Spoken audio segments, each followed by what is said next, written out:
So hello and welcome to the Film Inquiry Roundtable number 14. I'm going to call it the Holiday-Palooza because it's fun. And today I'm joined by so many people, which is just so exciting. Some I've never been able to, converse with on screen, and that's just so fun and awesome. So we've got a great team for you today to chat about our favorite holiday watches. And so we're going to get to that. So I'll go first and just introduce myself, and then I'll pass it to my sidekick Jake. So my name's Kristy Strouse. I'm editor-in-chief of Film Inquiry. There are a lot of movies every year that I watch, but I'm just going to go with one that just is super heartwarming, which is Gremlins. I just feel like it's something I always watch every year. It's just who doesn't love Gizmo? I mean, him just playing his little like trumpet under the tree, it's just blissful. But it just has like so much fun, and it's just one of those movies that I've watched since I was so young that's just stuck with me, and it's just permanently ingrained as a Christmas movie. Even if there is a creepy, like random weird story from Phoebe Cates about her dad in a chimney, which I always felt was really weird for that movie. Just like really dark in there. But yeah, so I'm just gonna, for time's sake, not elaborate too much. I'm sure everyone here has seen Gremlins, probably appreciates the amazingness that is Joe Dante's film, and pass it on to Jake. Yeah, thank you, Kristy. I'm Jake Tropila, most commonly known as Kristy's sidekick. I'm also a writer and editor at Film Inquiry. Happy to be here with you guys talking movies. And for my initial pick, I decided to go with a Christmas classic. It's a favorite in many households, I would say, in America. It's directed by Bob Clark. I am, of course, referring to 1974's Black Christmas. This movie terrifies me to this day. I've seen it countless times, and I make a point of it to watch it every Christmas evening. It's just it's like the proto slasher, but it's phenomenal. Bob Clark really is great at like a very dark and ominous atmosphere. I think the idea of keeping the villain in the dark the whole time and only seeing from his point of view was a brilliant and terrifying idea. And I think this movie should honestly be played 24 hours a day on all TV stations on Christmas Eve going into Christmas. That's the Bob Clark movie that I remember. So Black Christmas is excellent. Ignore the remakes and the whatever, but go seek out the original if you haven't. I'm now going to turn this over to somebody who has not yet been on one of these. Let's hear from Lee. Hello, I'm Lee. I'm a writer at Film Inquiry, and this is my first time doing one of these, so I'm really excited to see so many of you for the first time, even though it is virtually. It's really nice. And I've got to say that one of my favorite Christmas movies, it's a pretty traditional one, I have to say, an old story that has been around for many years. The Muppet version of Charles Dickens' A Christmas Carol. I love Dickens just in general. Like, I'm a 19th century English novel dork, and I just think he's, one of the all-time great writers. Christmas Carol is like generally like a little too corny for me. Like, I'm a much more, cynical person than one would think to like A Christmas Carol so much. But, Dickens is such a great writer that he makes that story super compelling. Also, because there are ghosts. Like, it automatically makes anything that's corny and cheesy better. There are ghosts. Especially the Ghost of Christmas Future, like that dude is scary. And also I love the Muppets. So you combine both of those things. You have Michael Caine playing Scrooge, there's been a ton of great actors who've played Scrooge, but I think Michael Caine is one of the best, especially because he manages to be very scary and stern in the face of Muppets, which I personally would find very hard. And Kermit as Bob Cratchit, very sweet. All the other Muppets are perfectly cast and give great performances and all of those traditional roles and just bring new life into what I think is a great old story. Yeah, you can pitch anything, and if there's ghosts and or Muppets in it, it's like sold. You know what I mean? Right? Like if you told me blah, blah, blah, blah, blah, but there's a ghost story and there's Muppets in it, I'm like, boom, yeah. all in. So Alexander, why don't you go next? It's a nice little segue. Yeah, there we go. So I'm gonna go with a classic Jimmy Stewart led vehicle, not It's a Wonderful Life, but the Ernst Lubitsch film, The Shop Around the Corner. Cover all the other ones up on the 4-pack there because I got the cheap little Walmart special of the 4 Jimmy Stewart movies. It's a terrific little film, and it's also like the blueprint for the rom-com. It was remade, I think, as a You've Got Mail, I want to say. And it's so terrific. It's very sweet. And Ernst Lubitsch is one of those directors who is just one of those like directors masterclass, you know, like it's like right up there like Billy Wilder or like Fritz Lang or any of these like European expats who came to America and did these terrific films. And it's kind of like when you read like literature, everything kind of dates back to like Shakespeare or Milton or whatever, or Dickens. And then with film, it's like everything kind of relates back to Wilder, Lubitsch, or, you know, Fritz Lang or these other dudes.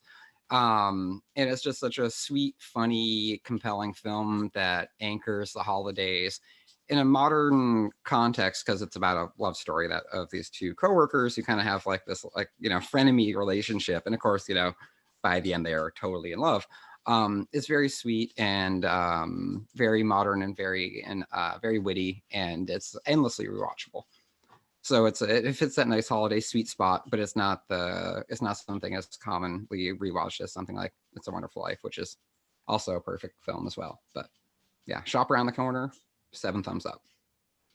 Yeah, have you just watched that for the first time last night? I agree. Oh yeah, I love it so much, and I want to know what else is in your cheap Jimmy Stewart 4-pack because I've been meaning to pick up a copy of A Shop Around the Corner. Warner Archive is about to release it on Blu-ray, they better. But I want to know what else is in the cheap 4-pack. I almost got the Thin Man on the Warner sale, but I want to get all of them. Okay, yeah, I was gonna get all of them. Christmas movie. Right, yeah, that was another one. And so I got this, and I don't know, they better put it on Blu-ray, but yeah. So Shop Around the Corner, The Stratton Story, if you want a baseball story, The Spirit of St. Louis, a Billy Wilder flick, which is pretty decent, and The FBI Story.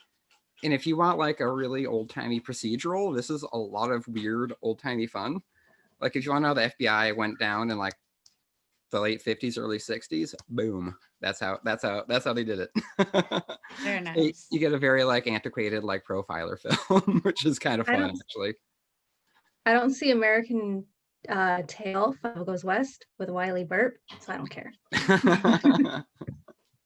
Pass on that. No, those look great. Bailey says no. Right, so let's hear from Maria. Introduce yourself. Let us know what your pick is. Hi, I'm Maria. I'm a writer at Film Inquiry for about the last 2 years. I'm gonna cheat a little bit. I'm not picking a film, but it's from 1958. It's called From All of Us to All of You. I don't know if anyone else has seen this. It's like a little, it plays in Finland, where I'm from. We celebrate Christmas and Christmas Eve rather than Christmas Day. And this plays every Christmas Eve at 7:05 on Channel 3. It's very specific. And it's Disney's little sort of greeting card kind of Christmas thing. It's sort of hosted by Jiminy Cricket, and it's got little short scenes from various Disney films. I think there's a scene from Bambi and Cinderella and Peter Pan, and there's a few shorts as well that are just for that Christmas special. And then they would usually always show a little clip from like an upcoming film. Obviously, when you're a kid, that's huge. But that's probably, of all the Christmas watches, the one that I have, now that I don't live in Finland anymore and I can't find that anywhere, I haven't watched it, but it's the one thing that was like a consistent every Christmas. But I do also love a really good Christmas film. So if I did have to pick a film, I'd probably I'm going to go the Jake route of going with a horror, and I Trapped a Devil, which is by a really young guy called Josh Lobo. It came out a couple of years ago, and it's just fantastic. Sort of this paranoid little pressure cooker of a film. So yeah, those would be probably my choices. Is this a like an anthology film? Does it have different segments, or is it like one straight narrative? Because I was just looking it up. What, I Trapped the Devil? Oh no, the from All of Us. Disney. Yeah, it's literally just kind of like Jiminy Cricket doing this on with the show, and then I love it. Just little clips from both from Disney films, sort of already, you know, out, but also little tiny segments just made for that specific Christmas special. And it was always really, really special watching it every single Christmas after you've opened all your presents and you'd had your massive Christmas meal, and then you just sit there all content with your life and watch a bit of Jiminy Cricket. That's brilliant. It sounds delightful. That's actually pretty common. Disney would do that quite a few times. I think in like the 50s and 60s, like they'd have like a fairy tales bit where they would animate stuff for television and then intercut with stuff. So that was actually pretty common a lot back then. So. Yeah, very nice. One of my friends, his girlfriend grew up in Finland, and she is coming here for Christmas. And now I am going to have to ask her all about Jiminy Cricket. Yeah, every Christmas Eve, 7:05. I don't know why it's 7:05, but it's always been 7:05. It's very specific for some reason. Like kids know what that is. Remember it. That's awesome. I love it, and I love that it's tied so much to your childhood. That's awesome. So Mark, let's hear from you. All right. Well, I'm Mark McPherson. I'm a writer over at Film Inquiry, and in terms of my favorite Christmas film, I try to I try to find stuff that's all over the map. But one film that's kind of always stuck with me has been The Apartment. And The Apartment's a bit of like a cheat. You know, it's a wilder film. It takes place around winter. You could actually wrap it into New Year's because it takes place down there too. But it's just, I think it's a great film about trying to find some hope and a little bit of romance in such a dire situation. So for those who haven't seen the film, it's just Jack Lemmon is just the pushover in his office. Everyone uses his apartment to sleep with ladies who are not their wife. And it just drives him nuts that he has to stay out all night. And then eventually he befriends one of the women that comes along there, Shirley MacLaine. And just when it seems like her life is down, in comes Lemon to save the day. She's suicidal. She's at the end of her rope. And Lemon's just like, I have company. I'm going to make her spaghetti. I don't have a strainer, so I'm just going to use a tennis racket, whatever. It'll be great. And it's just it manages to be the most heartwarming, I think, just because it doesn't feel as sentimentally simple as a lot of Christmas films are with the broader message. It feels like if you were very lonely in that type of situation, that is, that's it's like small comfort that comes by the end there, that it actually warms my heart a bit. That film and kind of a tie between that, and I'm really big on the film It Happened on Fifth Avenue, which is it's a fairly simple story. It's about a bunch of hobos that break into this guy's mansion when he leaves New York, and then he comes back and realizes, hobos need homes too. It's fairly simple. It's sentimental, but it's sweet, and I love it. And I love the fact that it's actually had a revival, because in the 90s it went off the air and there was no home video circulation. And it wouldn't be until 2008 when it would come back on home video and come back on television. And in fact, just this week actually is when it's actually going to be coming on Blu-ray for the first time. Yeah, I never heard this before. I think, whenever you look up It Happened on something, it's always It Happened that night. Yeah, everyone thinks it happened that night. It's no, this is the one where the hobos break into the guy's house and they have Christmas there. It looks great. I saw that it's on Watch TCM right now, because they throw their whole Christmas movie lineup on Watch TCM for on demand. So Yep. I'm gonna have to check that one out. Yep, people had to hound TCM for years, and it wasn't until 2009 when they got on there, because throughout the 90s it had cult favorite status and nobody could find it anywhere. It's TCM, please play this. And now TCM and the Hallmark Channel, I believe, air it regularly. And it's actually it's just recently come around to a lot more streaming services. It's on, I think, Hulu and HBO Max right now as well. So is it public domain or? I don't think it was. I mean, it was part of the deal they did in the 50s where they would grab a whole bunch of stuff and just shove it onto television. Right. So I don't think it's quite This Is a Wonderful Life type situation where it slipped into public domain and then everyone discovered it. Yeah. It was kind of more like cult status. Like it slipped on to television viewings, and then everyone kind of forgot about it when they all paid attention to it. It happened, It's a Wonderful Life. Yeah. So it's kind of had like a weird revival. It's had like the same revival as It's a Wonderful Life. It just took a few more decades for that to happen. It's funny because whenever Wilder comes up with Christmas films, it's like you almost want to do a cluster because, like, aside from like like romance and like I don't know suicide, there's always like very like Christmas is another like ingrained theme in a lot of like Wilder films, like Stalag 17, like Sabrina and Our Apartment and stuff like that. And I think Lemon described it. I think it as like finding a flower in a garbage dump. Yeah. Like it's surrounded by terrible, terrible stuff, but then here's this great bit of beauty that comes out of it. Yeah, it's a great movie. I love it so much. So I'm glad you picked that, definitely. Yeah, whenever I feel like, the holidays are down, I just slip on The Apartment and I fall in love with that film. So. Yeah, that was just on TV last night. It might have been, it's like, it was halfway through, so I only caught half of it, but it is a great film. So let's hear from Arlin. First time here. Welcome. Thank you so much. Happy to be here. I've been writing for Film Inquiry for a minute. I also haven't written anything in a minute, but I'm trying to get back into it. That's why I'm here, partly. I did that podcast with Sean and Soham about The Last Dance, if anyone wants to check that out.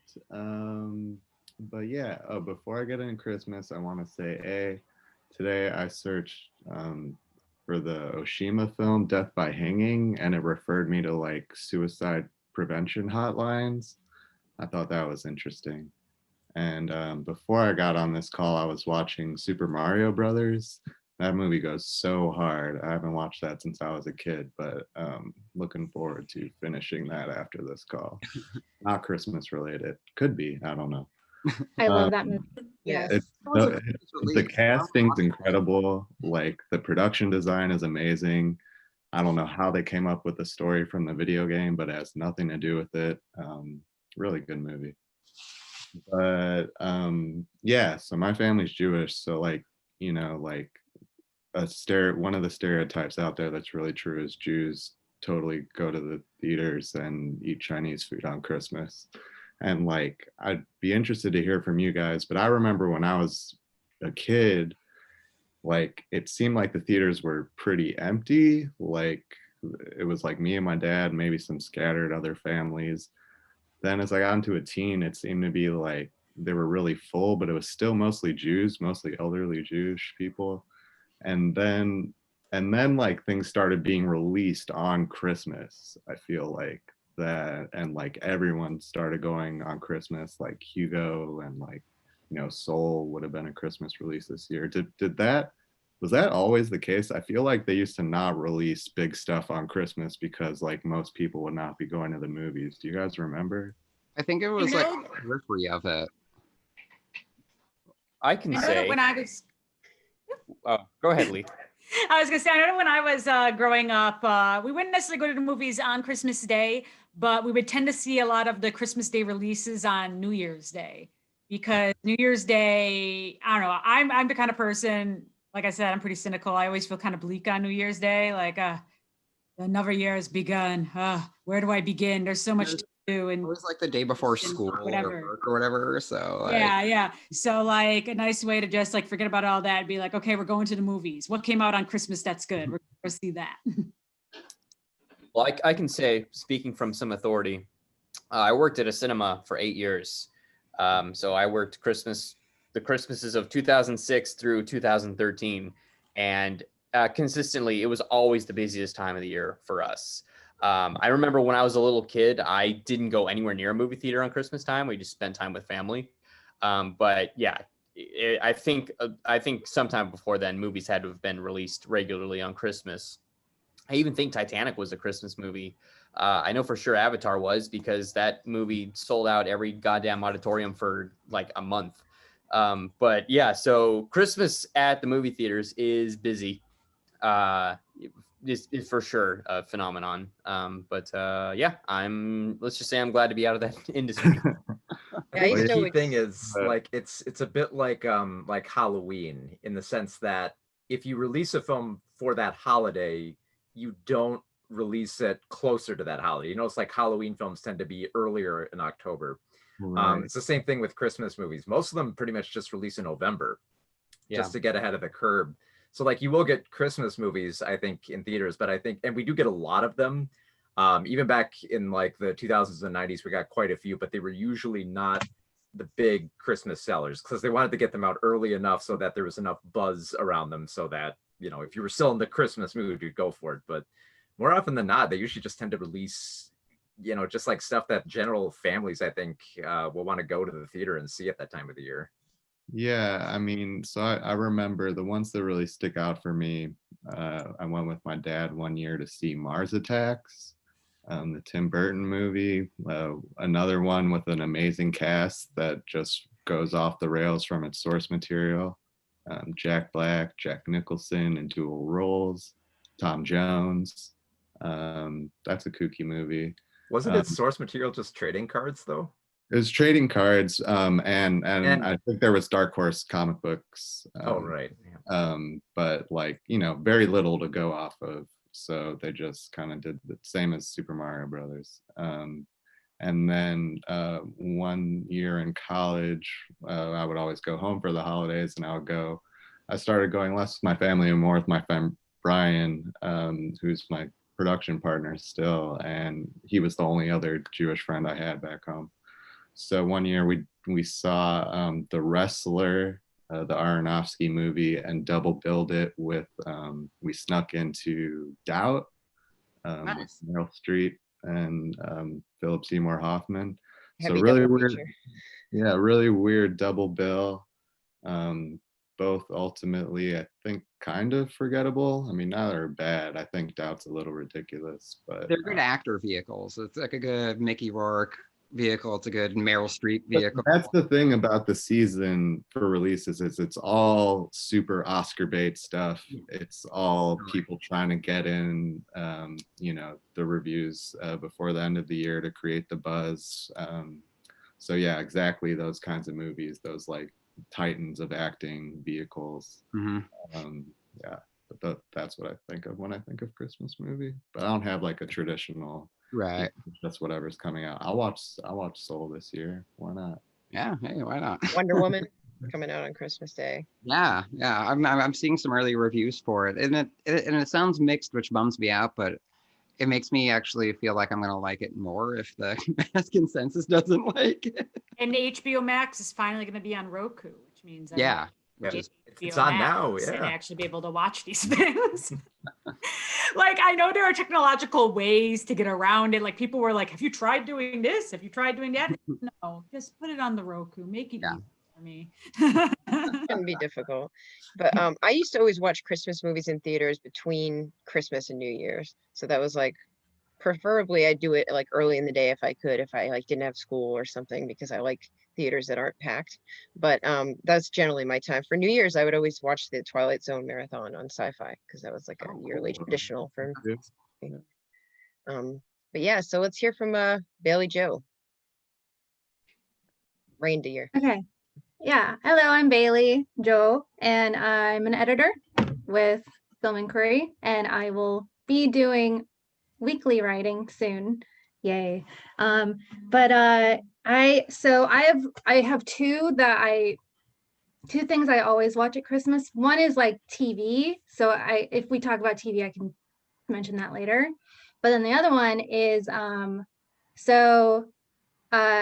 this is a movie my little brother and my grandpa would watch every December whenever we would go to our grandpa's house, and it was Bad Santa.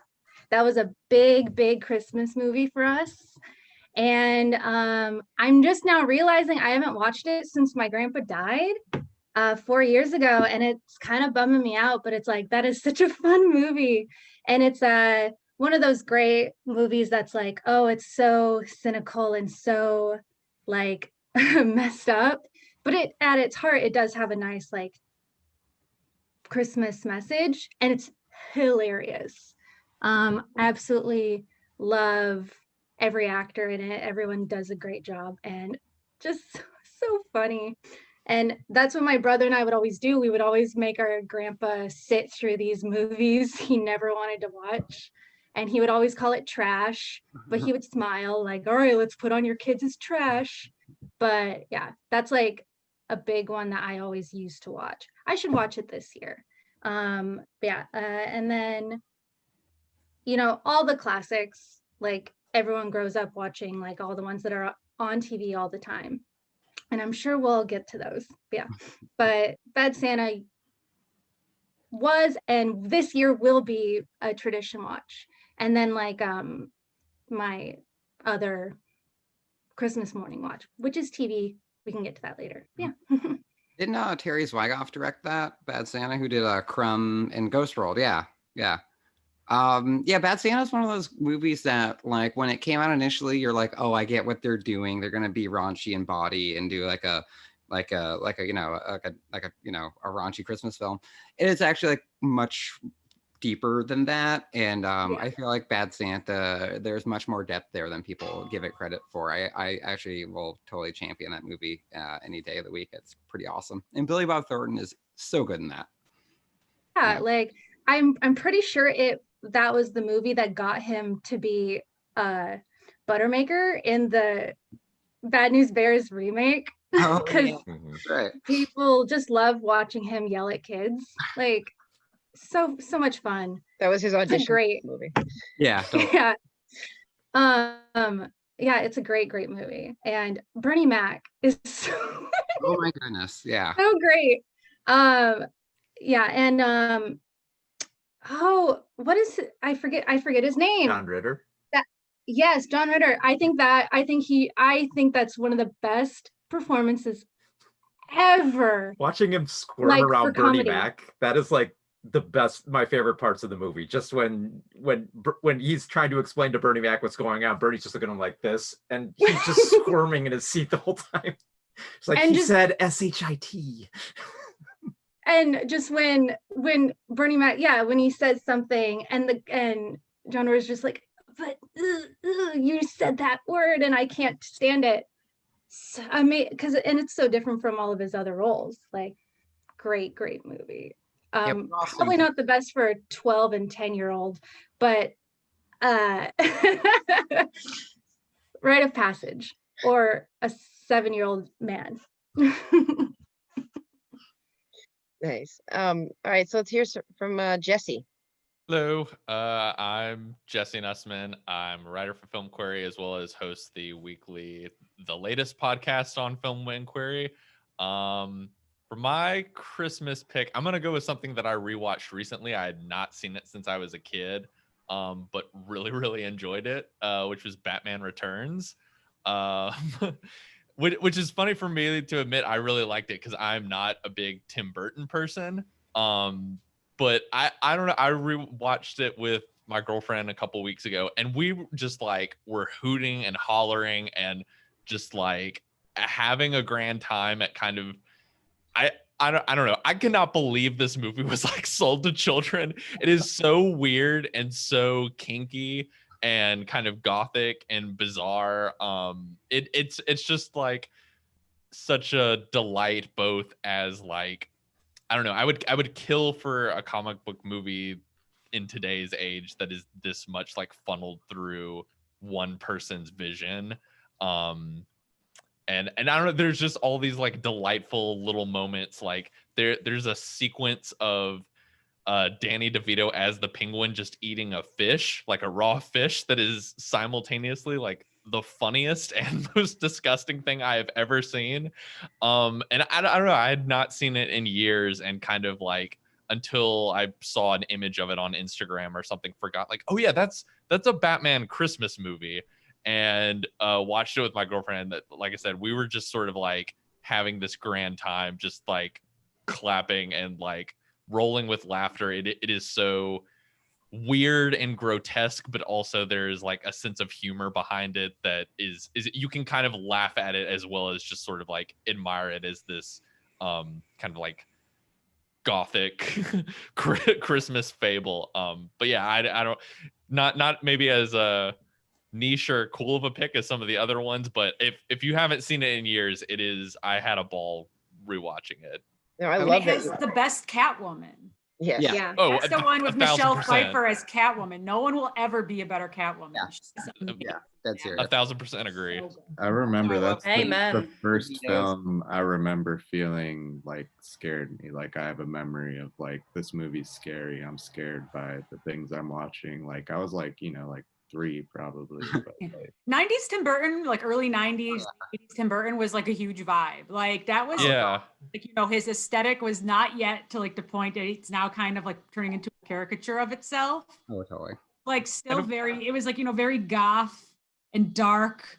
And like you said, like, you know, but weirdly somehow marketed to children, but Yeah. didn't lose any of that darkness. Whereas now I feel like his stuff is just outright for the kids and like it loses, it's like on the surface still the same aesthetic, but it's not the inner darkness from his earlier films that Like- I really Like enjoy. Gothic family entertainment became like a thing in the 90s with like the Addams Family and like Tim Burton films and stuff. Like it's such a Yeah. weird thing to like think of now. Like you go to the theaters and see this stuff. And I Yeah, also, like the climax of that movie is it's this weird non-climax that's like penguins with rocket launchers on their backs being sent into the I always city. felt so bad for those penguins when I was a kid. no, and penguins are they're so all adorable. digital, I think, or most of them are. I think there were like a few like real penguins to like make it look better, but I think most of them are fake penguins. Yeah. A ton, my head, they of, a were ton all of them are real, and then some of them, like when they're putting Penguin's dead body into the water, those were like little people in costumes. Yeah. So I just had to watch it because I had to write about it for another website, and yeah, there's like real penguins in it. There are, but like a lot of them were puppets, some of them were people in costumes, and some were real penguins. Like My- Danny My DeVito's- first time seeing this film was on like garbled pay-per-view. I don't know if any of you remember this, but like pay-per-view back in the day, you could get around that. You could turn into the channel and like it'd be like It scrambled. was scrambled. You could hear the audio perfect though. Yeah, Like, so this was like even more nightmarish to watch Batman Returns than garbled bunny. you could like make out like part of the image through like one strip that would be rippling, you know. You could like see Dan DeVito's like chin or head or something, you know. I had nightmares after like if you have nightmares when Penguin dies in that film, imagine like his face like scrambled and colors shifting. Oh my god. And also like he didn't have normal person blood. It was like inky black. Yeah, Yeah. that was a huge problem for making toys with McDonald's. Like McDonald's was right. like, how do we turn this into a toy for kids? He's choking up black blood. You squeeze it and ink Yeah. comes out. Yeah. It's like that I wonder if they'll like circumvented like sensors. Like if we make it black, it won't be like as icky, so we can still keep like a PG. I'm willing to bet because Very I Sam feel like Raimi. I feel like there was a thing a while. I don't know if this is still the case with ratings where it's like you couldn't show too much. Like if you showed like red blood like squirting out, it became like R. Like I don't think that's still. Yeah. the Well, I mean, but there's a scene where he Okay. bites off the nose and there's clearly blood coming out. So Yeah, I just noted in like the Lord of the Rings films when they do like the violence, like Peter Jackson would. I remember watching an excerpt where he talked about how they originally had like when Boromir cuts off the orc's head at the end, not Boromir, Aragorn cuts off the orc's head at the end of the first one. He originally had like blood squirting out, and they like made him get rid of it in order to like keep a PG. Right. Yeah, like you can kill as many people as you want, but as long as there's no like, you know, like gore, it's okay. That's Which why Kill Bill goes black and white in the first one. Yes. Yeah. Which is funny because it doesn't actually show the ramifications of violence, which is actually like much more damaging. It's Yeah, like, right? like Oh, you 300 just kill people. someone and you just fall over. Oh, there's no, Yeah. no brains coming out when you shoot someone in the right, exactly. how do you Yeah. think they Not at got all. Samurai Jack Yeah. on the air? head.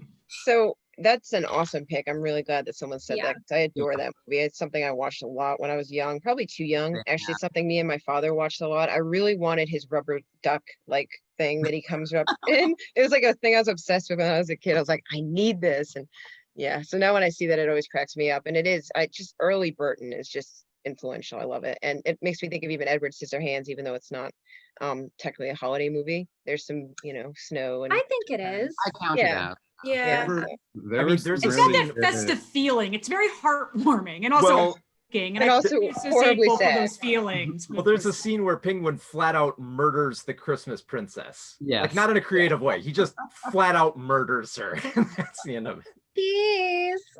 I remember there were that rubber duck. There were really good Happy Meal toys for Yep. Batman Returns, and there were all the little cars, and they had the duck one, and then it had like a spiral umbrella on the back, and when you rolled it, it spun around. I never Spiral got Just to that. give you a splitting headache. I wish I had that, but I don't. So yeah, we've only got one left with the awesome what is it, like a Santa hat on your glass? It says ho ho ho on it. Yes. So nobody's Oh. made a Die Hard reference yet. I was just but gonna say, I hope that's it's the going to purpose. Die Hard. But Die Hard No, 2. Right? I really don't like the Die Hard movies. Anyway, but so, I want to instead talk about New Year's, holiday wise, because Phantom Thread has been my go-to like New Year's watch for a while. And since we were talking before, Arlin was talking about holiday releases. I watched Long Day's Journey into Night, the Chinese movie from 2018 last year, and it's exemplary. Like, I love it to death. It's great, but that has a really fun history of being released as the Chinese, as like a film for the end of the year, which is traditionally like a big, I guess, a big romantic epic movie slot for China. And if you've seen the movie, you know that it's not like that at all. And it's really like esoteric and weird. And there's like a lot of bizarre stuff that happens in it. And it is basically like incomprehensible if you go in expecting like a romantic epic. But it did like bonza ticket sales because everybody was expecting it to be this incredible romance film.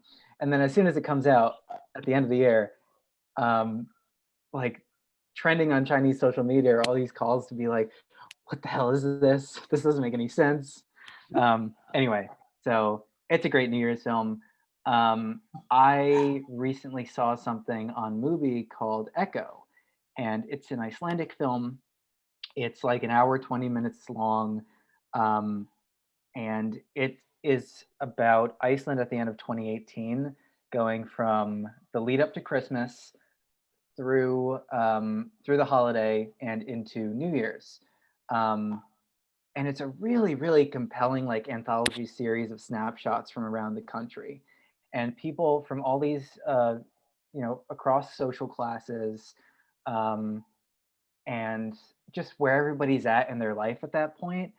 And it's like a really incredible, like sometimes it's political. And I guess if I knew more about Icelandic politics, it would be more compelling in that way.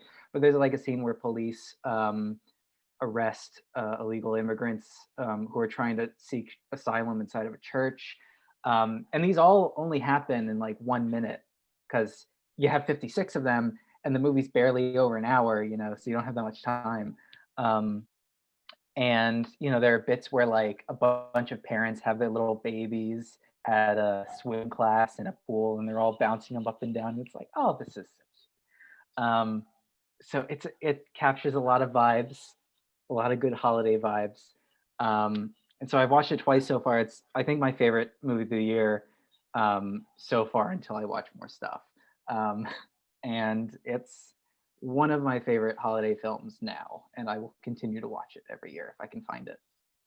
It was interesting that you brought up Long Day's Journey into Night, because after I saw Kylie Blues, the Be Gone was totally on my radar, like big time, and that movie blew me away too. But it was funny because when Hong Kong was still a crown colony, the big like Christmas, New Year's comedies were like a huge deal, and there were these like zany, wacky, like in the mold of like It's a Mad, Mad, Mad World. Even there's a Stanley Tong movie, I think, called It's a Mad, Mad, Mad World, where they do the same thing. It's like a zany adventure heist film with like, people stealing a nun and like all this crazy stuff going on.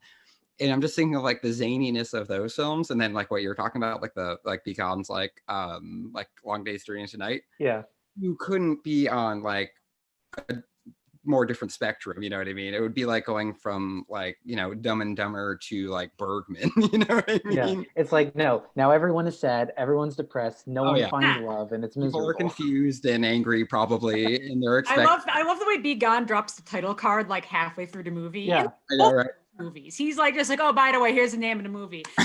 I also love Journey into Night, he does it right before the big 3D sequence starts. That's what's so crazy about that Right. movie. Like, if you haven't seen it, So great. Oh my goodness. is that it's like I think about a 2-hour film, but then like basically the last half of the film is just like a long 3D like dream fantasia craziness. That's amazing. But right when that happens, before that happens, he's like, boom, long journey into night, and you're just like, oh, right. You also got to respect just how baller it is to name your movie after like one of the greatest plays ever made. Also and have that, it yeah, not he be just an adaptation of it at all and have nothing to do with it. Like, man, good on you. He's a guy who makes some bold moves, and I respect it because they pay off. I remember that Kylie Blues. I was like, oh, we're doing a long take thing. Cool. And then spoilers, not really, though, but it's like, and then it's like a 45-minute long take. And there's no like little hidden like CG cuts. It's like a straight up, like, like hardcore. That's it. And that's the thing. And then the 3D take in Long Day's Journey tonight. That's the thing. 3D stuff in that is also one long take. And I was like, I don't know how you're doing this. I know. It's like, take that, gravity. 1917. So awesome. Yeah. And you know, it reminds me with the ho ho ho. Like, does everyone think Die Hard's a Christmas movie? Like, yes. Oh, yeah. Yeah. Well, that's still an argument. Now that it's been brought up, I just feel like I need to go watch it. Like right now, at first, I was gonna watch my Muppet movie, but now I'm torn. I mean, those are kind of like the opposite ends of the spectrum for Christmas movies. I'll argue Die Hard 2 with is more Muppets Christmassy. and very heartwarming, and then Bruce Willis murdering dudes and Alan Rickman. But awesome. Yeah. Both great. I love them both. I was going to bring up the bit in French Connection too, where Gene Hackman dresses up as Santa Claus. Yeah. I guess French Connection's a Christmas movie too. Oh, totally. And if The we're talking original Bad Santa. I mean, I was watching We Need to Talk About Kevin the other day. There's Christmas season. That's the heartwarming No, classic Christmas. that everyone should watch. Family favorite if there ever was one. It's very, very heartwarming familial vibes. In that. Really, it's just gonna make everyone feel great. Oh, totally. About like, if we're talking Friedkin too, To Live and Die in LA, the opening scene, the little title cards underneath it takes place on like December 24th. I just watched that last night. Yeah, right? Got a pretty awesome car chase too, so. what about Elf? How do people feel about Elf? I don't think it's so much fun. It's cute. Yeah. My parents like to watch that one every Christmas. Like I'm not traveling this year because, pandemic, but usually they want to watch that one. I mean, my mom loves Will Ferrell. I mean, I like him too, but yeah, it's definitely a big favorite in my family's house. It's like a sugar high. It's like every time this season we always get something super sugary, and it's probably not good for you, and it's probably going to, be too crazy for you, but it comes with the season and you kind of dig it or you don't. So most of the time I kind of dig it though. I remember covering Elf life late in life, and I thought it was like too cool for school, and then I actually sat down and watched it, and I laughed and I got into it. So like Elf, definitely, Elf is fun. I actually ignored it for a long time. Like, same here. Yeah, it's ridiculous. And then I was like, oh, it's actually kind of cute. Yeah. But, I think the romance between him and Zooey Deschanel is like hella weird, but like it is cute in like the way it deals with like the father-son relationship. Yeah. And some of the didn't like it much when it came out, but now I really like it because I realized my husband is exactly like he was raised. I appreciate it a lot by more Elf? now. Short, so maybe. But I didn't like it as a kid though, but now I really enjoy it. I mean, has anyone tried making the dessert spaghetti? I admit I have a recipe for it in a cookbook that I got for Christmas one year, but I kind of have an aversion to too much sugar, so I have not even. And I love spaghetti, and I don't want to ruin the pleasures of a simple meal. If it's my last meal, I'll do it. Yeah, I'll let you know that it's really pretty terrible. So you don't have to have it. Take it from me. I'll save you all the trouble. It does not look good, so never brave that one. Yeah. So is everyone on board like with It's a Wonderful Life being just like a kind of timeless classic? Love it. Yeah.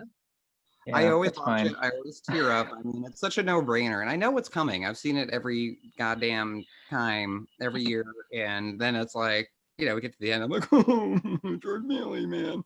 I mean, it's so stupid, and I've been watching it since I was a kid. And yeah, I know in a week from today, or well, today's the 19th, so 5 days from today, I'll be, you know, blubbering about, you know, Pottersville and George Bailey and everything. Yeah. It's emotionally manipulative in a way that like a lot of I feel like Capra movies can be, but Totally, yeah. But wait, I don't mind it when Capra does it because he's like very good at doing it in like a way that I don't know. I find it much more palatable. What gets me about It's a Wonderful Life is that when he goes into, you know, the period of time where he sees like what his wife's life would have been like if he had not been born, she's just like a cool librarian. Oh yeah.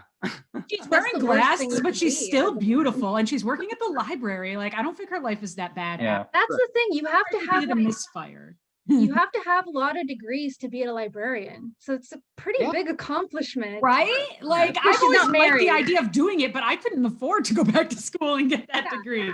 So like she's doing all right for herself. Like maybe everyone else really needed Jimmy to like, you know, be there, but like I think she was doing okay. But also I just love Jimmy Stewart. Actually, The Shop Around the Corner was the first movie that I saw that made me actually think that he was like really like attractive as like a romantic leading man, opposed to just being like the cute, lovable actor from those movies I watched when I was like a little girl, like It's a Wonderful Life. Like when I saw him romancing, it's Margaret Sullivan, right? In Shop Around the Corner, I was just like, hey.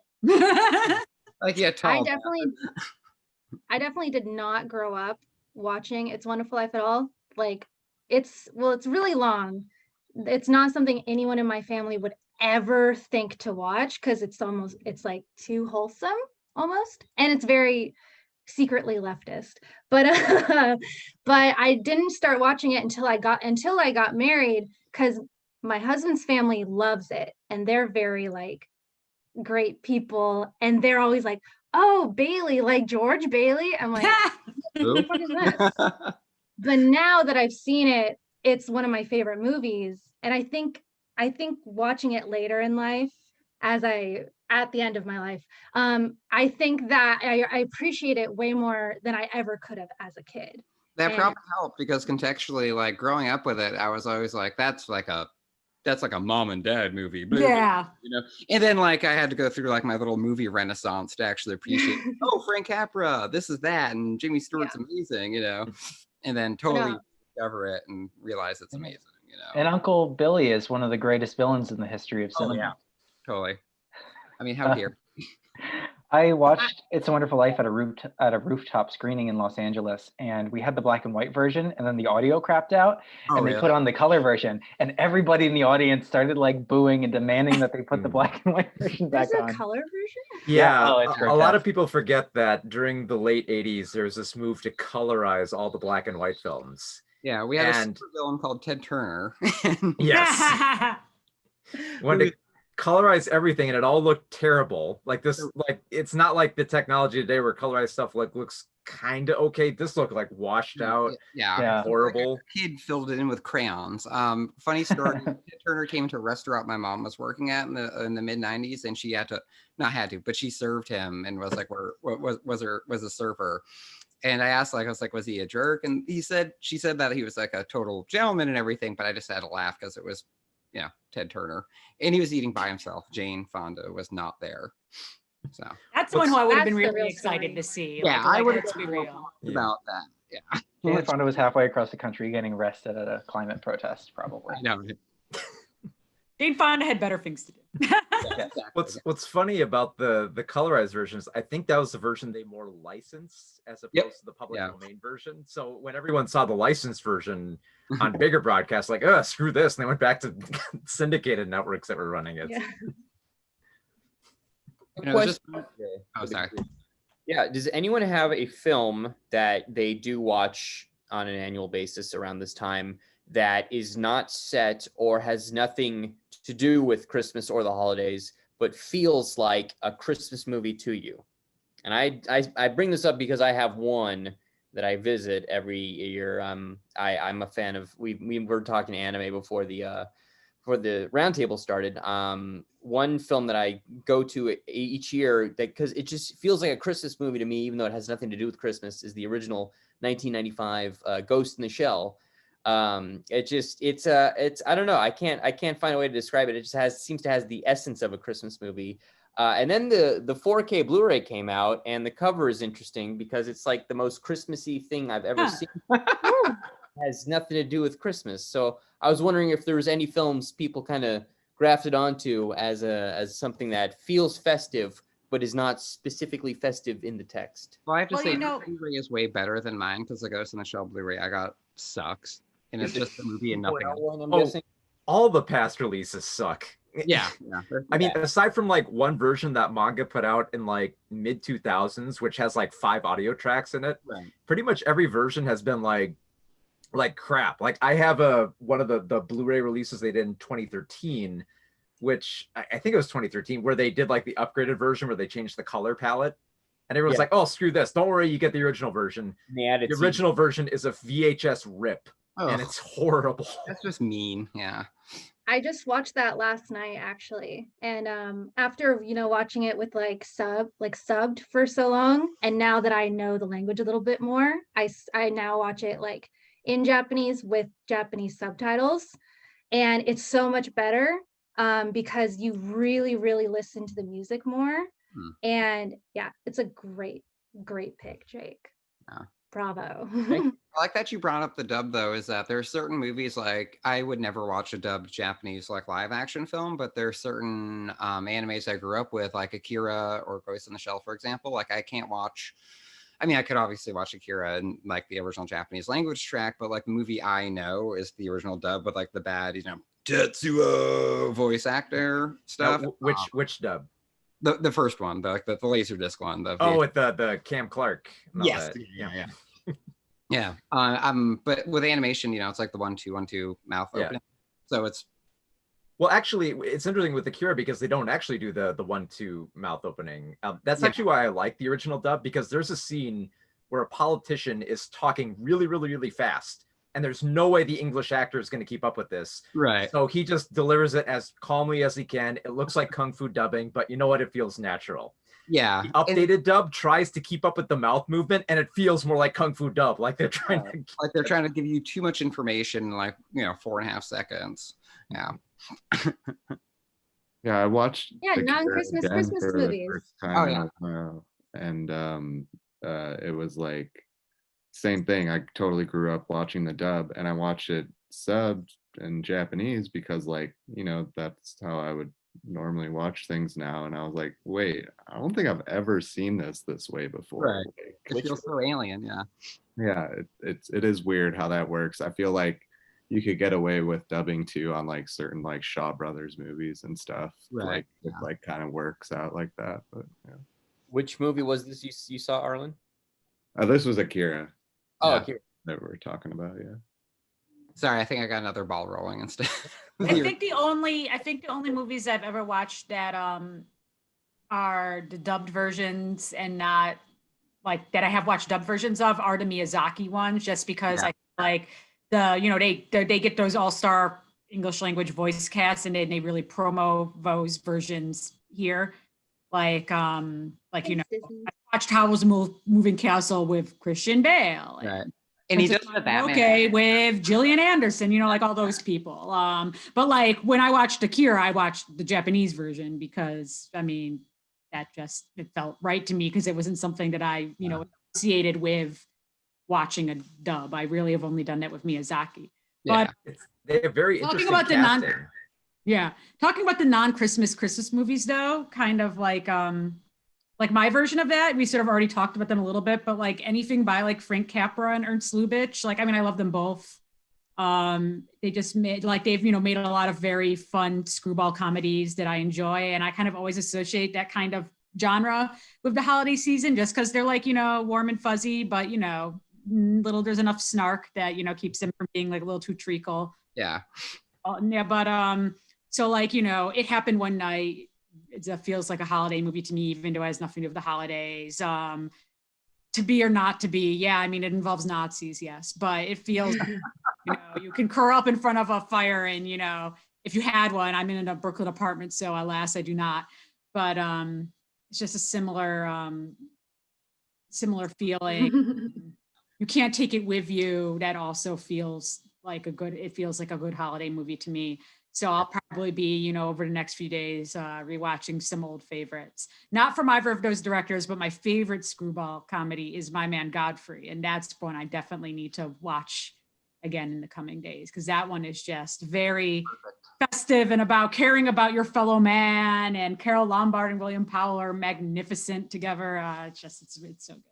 And I think the thing is that they hit so many sweet spots with like drama, comedy, romance, is that you can translate them to any time of the year. But when you watch them during the holidays, it feels so much more appropriate. It's got a nice homey feel. And yeah, exactly. Another director I'd add to that cluster would be Preston Sturges, like yes. Travels and Lady Eve. Yeah, and then the Palm Beach Story too. I actually watched that with my dad a couple of years ago during the holidays. Yeah, it was just too much damn fun. But My Man Godfrey is so much fun. It's hilarious. And I also love the big dude who plays the dad. He throws like the beatnik dude out the window. Yeah, my favorite character in My Man Godfrey is like the Italian singer man who is like kept man / protege, who's just randomly always singing dumb stuff, and and it's like thrown out the window, and he's just always somewhere being obnoxious. And then I found out that he actually did get nominated for an Oscar for Best Supporting Actor for that role. No way. And I was very pleased because I'm like, this is the kind of role that I would not expect. That's awesome. For an Oscar, but I appreciate it so much, so I'm glad someone else did. That's great. Oh my goodness. Go ahead. I really love watching the Star Wars movies during Christmas. Like the original ones. Though for some reason I feel like the prequels are like summery. But like the OG movies are very like wintry, especially like they're on Hoth in one of them. But like again, like my husband's family, they're huge into Star Wars, like all of them. So when we're spending time with them, it's like everything is Star Wars themed, and it's just like, all right, let's watch some Star Wars. And I think that's like a nice one. I feel like it's the perfect time of year to just sit down and just watch all of like a franchise. So like I like to watch also all the Batman movies and anything Batman I can get my hands on. I would like to watch Lord of the Rings, like those movies. Do you guys do those for like Christmas time? So the Lord of the Rings films are what made me end up like going to film school. So they were like a huge influence on me as far as like getting into film because of just the world building and everything that went into making a movie. It was the first time I'd ever thought about it. And I definitely associate them with Christmas because they all came out in December. And I just remember spending that time of year anticipating them. And it's a good time to rewatch them because you tend to, have time off from school or work and you can just like burrow in and devote the time to rewatching them because they're so damn long. The extended versions you have to watch. Yes. Yeah, I was gonna say when like I have a lot of memories of watching Lord of the Rings as a kid around Christmas time because we would take these long family car trips to Florida, and so you could make like one of those last like we would have the extended editions on DVD, and like you could make one of those last like the 4 or 5 hour trip to Florida from where we were in like North Carolina. So that, I would probably agree. Those have Christmas memories of only because you could make those long movies fit really long car rides. All right. Well, a lot of people I know have been buying the extended editions on Blu-ray, but keeping like the book bound looking DVD editions and then just putting the Blu-ray discs in those because they just look so nice. So those old ones are the only ones I have. I never got around to upgrading, and now everyone's going on about like the 4K release that's out. Yeah, I think we're just gonna put like the Blu-rays in the DVD cases because the look so perfect. I mean, they're really nice sets. They're probably some of the first like DVDs I actually really like shelled out for being like I need put out like $40 for a DVD. All right. Well, if nobody has any others, I think it's time we move on to trivia. What do you guys say? Yeah. All right. What about TV? Prepared for this. Sure. Does anybody have any TV holiday what am I Other trying than like Rudolph the Reindeer, Yeah. those ones. TV special. I would do like Okay. one more movie reference. Recently, Blade Runner 2049. It's not Christmassy, but it's very wintry and snowy, and it's beautiful, and it's Yeah. like one of the best movies in the past few years. So, 2049. Well, I'll go. my Christmas morning tradition is to watch the Always Sunny in Philadelphia Christmas special, which is like an hour long or whatever. But that's like my big, like that's my true tradition. And now that I live right next to a train track, I can go through Roxette trains. Yes. Yeah. Charlie confronting the store Santa Claus in the mall. Just watched that last night, actually, again. because Okay. like the first time they did it was the first time they dropped the F-bomb in the series, and I was watching like the uncut DVD, and it caught me off guard. So that's a good one. All right, well, I think it's time we do trivia. Here we go. We have a lot of returning people, a lot of returning champions, but I'm going to go through all the rules if we're all ready. Trivia, I'm going to ask 15 film and TV related questions to the group. The first person to say the correct answer will earn a point. The person with the most points at the end of the game wins. In the event that there is a tiebreaker will become available. You guys have any questions? All right, here we go. Question number 1, start us off easy. This is going to be quick, I know it. According to It's a Wonderful Life, what happens every time a bell rings? Angel Angel gets gets his his wings. All right, I have no idea who said that first. What? Five Ways High. It was Alexander. Oh, I thought I heard Alexander or I Arlin. think whoever could do the best Jimmy Stewart version of it gets it. well, I don't have your money here. It's in Bill's house and Fred's house. That does it. Alexander. Really good. No, it's the little girl that says it. Yeah. Every time a bell. every time a bell rings, an angel gets its wings. Yeah, but Jimmy says everything else. You stole my line. So that didn't solve anything. So Jake, what do you want to do? Well, let's see. Well, I think the other questions will not be as. I think the house should keep the point. Yeah. I think that's right. All right. Arlin did something that I'm going to try out. We're going to do a call on. Do you guys all have access to the reactions? Oh, yes. Okay. Hover your mouse over those. If you know the answer, click the reactions and click the hands clapping. And if I see the hands first, I will call on.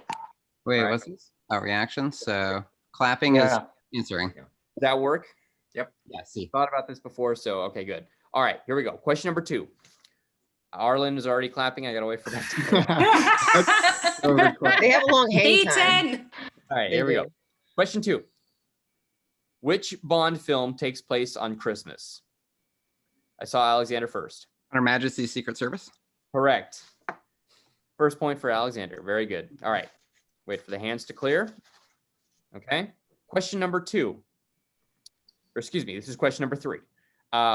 What is the name of the town that the Grinch steals from? I saw Clement first. Whoville. Correct. All right. I love all the hands. All right, here we go. Everything is cleared. And How do you clear them? They just go They away. just go away. Oh, okay. They just like to linger for a little while. all right. So yeah. All right, we're all clear. Oh, here we go. Question number 4. The Bond girl named Christmas Jones is played by which actress? I saw Lee first. I wrote an essay about her. It's Denise Richards. Correct. For a bonus. Very excited about that. Do that. You didn't add the Dr. Christmas Jones. That's what the I'm so glad I got at least one of the Bond ones. Yeah. I got Her Majesty's Secret I Service. only have 2 long questions, but yeah, that is correct. All right, here we go. Question number 5. Which Christmas song do Lindsay Lohan and the Plastics perform on stage? I saw Bailey Joe first. I forgot. I think I maybe saw Kristy second. It's Santa Baby, isn't it? No. It's not Santa Baby. Maria, you were third. Do you Duck have- Bill. Jingle bells. Jingle Rock. Jingle Bell Rock. Okay, hold on a second. Who said Jingle Bell Rock first? Me. I think I did, but yeah, it's okay. You can have it, Bailey. You All right. said Santa Baby. No, but then I said Jingle Bell Rock, and you said Jingle It Bell is Rock. Jingle Bell Rock. I didn't hear that. It's okay. You can have it. All right. Question number 6. Which actor was killed off in the Downtown Abbey Christmas special? I saw Lee. It was Dan Stevens, right? Correct. Yes, I know it's Downton Star Abbey. of another Downtown Christmas Abbey. movie, the Man Who Invented Christmas, where he plays Charles Dickens.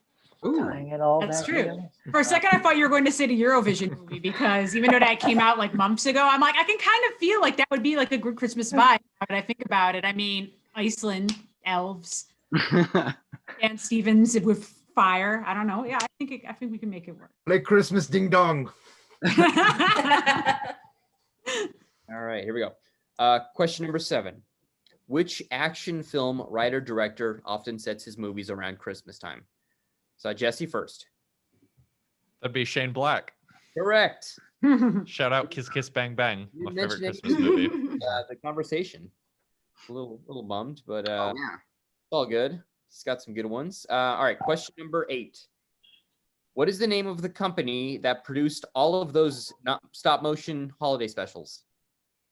Mark. Rankin Bass. Correct.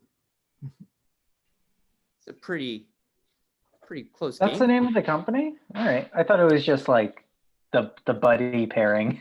Yeah, no, It's named after the two guys. They made Thundercats. I thought it was their ship name, but all right, that's fine. Ooh.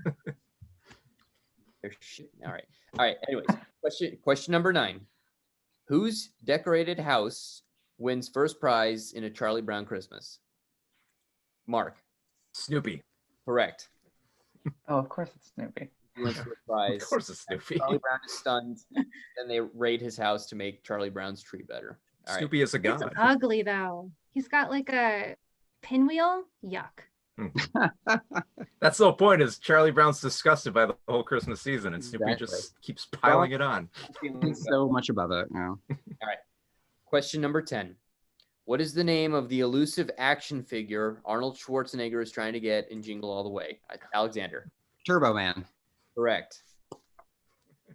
So you can do it before you finish the question. Oh, shit. Yeah, if you know where the, should I call on you as soon as I see your hand and stop the question? I can do that. If you know, you go. Yeah, I get the questions out pretty quick. So, all right, here we go. Question number 11. This one is worth 4 points. Uh-oh. Panic. Name the 4 leads of White Christmas. Oof. Daily Joe. I forgot. Skip me. I just watched the Anybody? I want Clement. Can I just say that Bing Crosby is one of them? Correct. That's 1 point for Bing Crosby. Yes. Yeah, Oh. That's the only answer anyone knows. Rosemary Wait. Clooney. Can I do individual answers? Daily Joe got the second Can I one. say Danny Kaye and get it? Danny K. It's a point for Mark. Yeah. Yeah, cool. Anybody got the 4th one? Come on, the 2 female leads, come on. Rosemary Clooney's Yeah, one of Rosemary. them. I don't know the other one.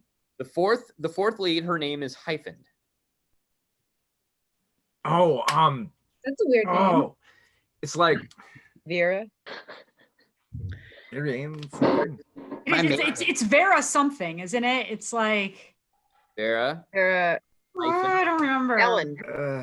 Correct. Farmiga? Oh, Vera Farmiga. It's Vera Farmiga. Yeah. Totally.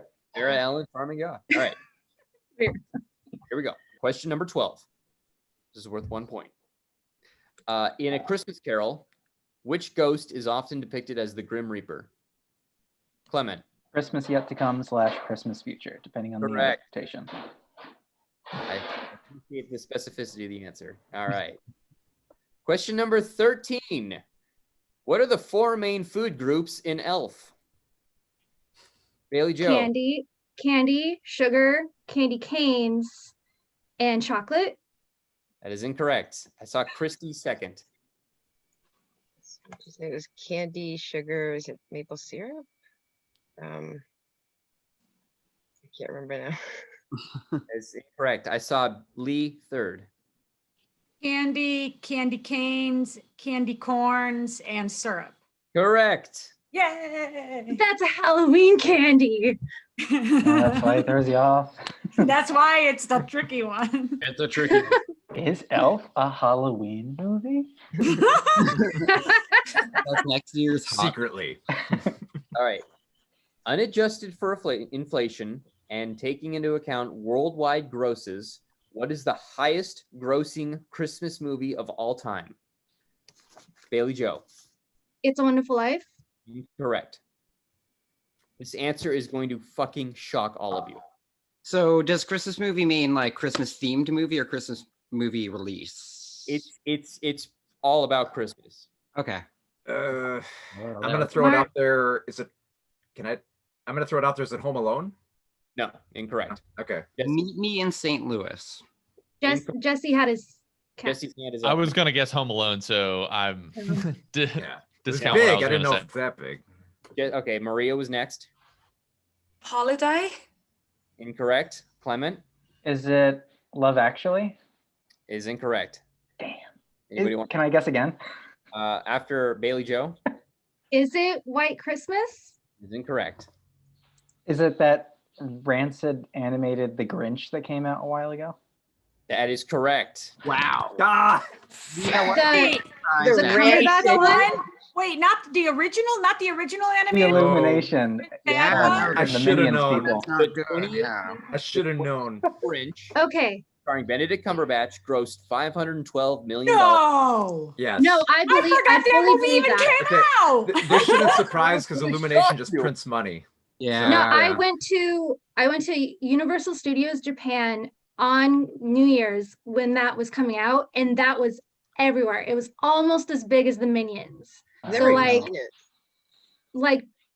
like internationally, it's beloved. Damn. Mhm. Yeah. Yeah. Plus, it's- you get in all that Christmas family money. All right. You know. Yeah. Question number 15. And I'm going to need the full quote. What is the reason why Ralphie cannot get a Red Ryder level carbine action BB gun? Lee. You'll shoot your eye out. Correct. All right. Wait, no, she didn't say the kid part. Come No, on. whatever. She can have it. That's fine. Christmas is a season of giving, after all. Yes, Exactly. indeed. Well, Be that, generous. that does give us a tie between Lee and Clement. Each have 4 Hey. points. If you guys are curious about the other scores, Mark has 3. Kristy has 1. Jesse has 1. Bailey, Joe, and Alexander have 2. Arlin, we're happy to have you here. Happy to be here. Yeah. Here we go. Tiebreaker, and you're going to get a point for each one you can name correctly. Name as Oh. here we go. Name as many terrorists from Die Hard as you can. I can only name Hans Gruber. Okay, that's 1 point. Clement, can you name 2 Don't terrorists? think I know any of them. Two of them are brothers. I'll give you a clue even. Oh man.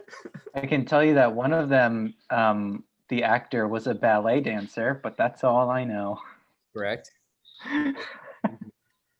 All right. Well, if nobody else, yeah, it looks like Lee wins. Congratulations. Yay! Anybody's wondering, the other terrorists were, of course, Carl, Tony, Theo, Franco, Uli, Fritz, Christoph, James, Alexander, Heinrich, Marco, and Eddie. I should have gotten I Fritz. have discussed random German names. I knew that Yeah, many of them were right. German. I should have just started Oh. yelling out German names. I would've- Who could forget Eddie? Right. But Yeah, I I've had never Tony. seen any Die Hard movies. Tony, the German terrorist. This is just like that trivia roundtable a while back where Kristy and I were tied and I lost because I'd never seen Inglourious Basterds. Oh man. Oh man. That would be a Christmas movie for me. I'm not gonna lie. That's my favorite yeah. movie. And I watch it as a feel-good movie in all scenarios. It is. Feel better totally watching is. Nazis die. So yeah, Well, congratulations, Lee. You are the Christmas Palooza Roundtable champion. You have to It's my antlers.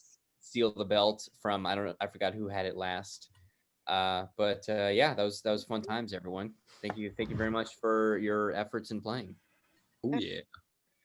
I like that he put the coat on, by the way. I don't know if anyone noticed. Yeah. Yeah, I noticed there. Jake was using our it's banter very to it's very slip into his Christmas holiday Alex jacket. Trebek. I He, enjoy he it. became Jake Trovia. Santa has shades. Very snazzy. Very snazzy. No Yeah. one listened to me till I put on the jacket. By the way, another Authority. question. Is Nightmare Before Christmas a Christmas Halloween movie or both? Oh, it's Both. both. Yeah. Both. That is We the went correct. through this last time. It's It the was brought Rankin up Bass as a movie Rankin Bass Thanksgiving never made. movie. Yes. That's true. It's speaking of Thanksgiving, I always watch Planes, Trains, and Automobiles just to throw that. That's a classic. And Jodie Foster's Home for the Holidays I watched a couple weeks ago. Mhm. And Yeah, I actually like that movie. directing is something I'm always a fan of, unless it's Money Monster, because that's a bad movie. I fully thought you were gonna say Panic Room. I love Panic Room, but yeah, no, Yeah, she but that's Christmas movie for the decade. Jodie Foster is a goddess among us mortals. So no. There's not many Thanksgiving movies. Home for the Holidays is a yeah, I like it a lot. totally. I wish there was more New Year's ones that I liked. I'm not a fan of the. Phantom Thread. 200 Yes. Yeah. You Other could than throw the Phantom. apartment in there. Signal. True. Yeah. The climax is on New Year's, yeah. That's true. There are some Christmas movies that last through New Year's instead of Yeah. covering. Indeed. Yeah, like Meet Me in St. Louis, you can watch anytime Yeah. here. I just watched that for the first time the other day. Yeah. I think Grumpy Old Men does too, or maybe. Yeah, Grumpy Old Men does. Yeah. Yeah. Partially, yeah. That's a great winter movie. I'm trying to think, since you're in Japan, do people like Nagisa Oshima a lot? Because I love Merry Christmas, Mr. Lawrence, and I love Oh. Takashi. Mhm. I don't, no one's ever mentioned it. Home Alone is a huge movie here, but no one, when you tell them, oh, it's a Christmas movie, they're like, what? They Wait, like with Home people, Alone? yeah, I have students who are like, that's my favorite movie. I'm like, your favorite Christmas movie? They're like, what's that? Like, That's so Wow. funny. You know, when we were in Germany for our honeymoon around Christmas time a few years back, and everyone in Germany, as soon as we told them we were from New York, was like, "Oh, Home Alone 2." That's actually true. Like when I first went to New York, when I told them I was from Minnesota, it's like, oh, like Fargo. Kinda. It's funny I because so still- little of the film takes place in Fargo. Yeah, it's weird. That's like the joke of Fargo. It starts in North Dakota and then it's all Minnesota. Yeah. And now But, the show doesn't even take place in Minnesota. Alexander, the big movie here is Demon Slayer, like, which is like an anime that is so popular that elementary school kids were like, who's your hero? And out of 10, like 6 of them are characters from that anime. Number 1 is the main guy. I don't know his name. Number 3 is mom. Number 5 is sensei, teacher. Number 4 is teacher. Number 5 is dad. So that's how kids are here. That is very perplexing. But I'm glad you told me. Yeah. And Home Alone's one I watch most years, but I've seen it so many times that there's so many years that I just, I don't, because I could just relive it if I wanted in my head. But I Yeah. actually still have my recorder from the second one. Like I got that when I was a kid, just like the one you Hell have. yeah. Oh, I Oh still my have God. it somewhere. I was We're like home obsessed early. with it. I'm old. But yeah, anyway, Yeah, so I hear you, little pervert. The more I watched it, the more I thought, if they did a Home Alone 3, the secret villain they have to have is Uncle Frank. Yeah. Uncle Frank is the worst character, and he would have it the Oh, most yeah. out for Kevin. No. The whole family is the worst character. I hate that That's true. family.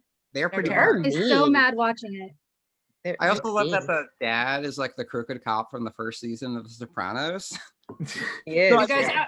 I was so disturbed recently when Catherine O'Hara was like trending on Twitter because people who only knew her from Schitt's Creek. Yeah, that's sad. That's just God, embarrassing. Catherine O'Hara is the mom from Home Alone. I was like, oh, and a million other things. Yeah. Real. Because she's I always so see, like, unlikable in crap. this. Christopher Guest movie ever. It's like, did you kids not see Beetlejuice? Yeah, seriously, Beetlejuice. Come on. Oh my she's God. the voice of Sally in Nightmare Before Christmas. She's not on the Yes. screen in that one, but come on. I I'm think always terrified whenever I see someone trending on like a star that's been around for a while trending on Twitter, because I'm like, oh my God, someone said something stupid now. Like we all hate them now, Yeah. But I Like, think if that's everyone wants to have like a Catherine O'Hara renaissance, like I'm here for it. But I was like, Fingers crossed, man. without Yeah. Catherine O'Hara until this moment must have been so much emptier. yeah, for sure. They were missing out on a lot. I think that's a good note to close on the love for Catherine O'Hara. Yeah. It's just so much. um, Canadian actresses are the best. Damn it. all right. Well, thank you everybody for coming. This was so much fun. It's so nice to see so many people. It's been a while since we've had, I don't know if we've ever had this many people, Jake, right? This is No, this is this the is most. Oh, Aw, kitty. I've seen a few cats sneak in. I love it. But yeah, seriously, this has just been like so nice. It's just the whole time I've just been like smiling like a little kid, just watching everybody chat. It makes me feel really good. And it's great to see some of you, some that I've met in person, some I haven't seen in a long time. So it's just awesome. And I hope everyone has an amazing holiday. And anyone that watches, thank you for watching. Please share your own favorite or routine, or even movies that we never got to that, but movies you can't stand that are like classics. And we do a premiere on this. Anybody's welcome to join when we do it, and share their additional comments. And anyway, so yeah, so thank you everybody. Thank you for watching. Stay safe, healthy, happy, awesome, and keep watching movies. Bye, everyone.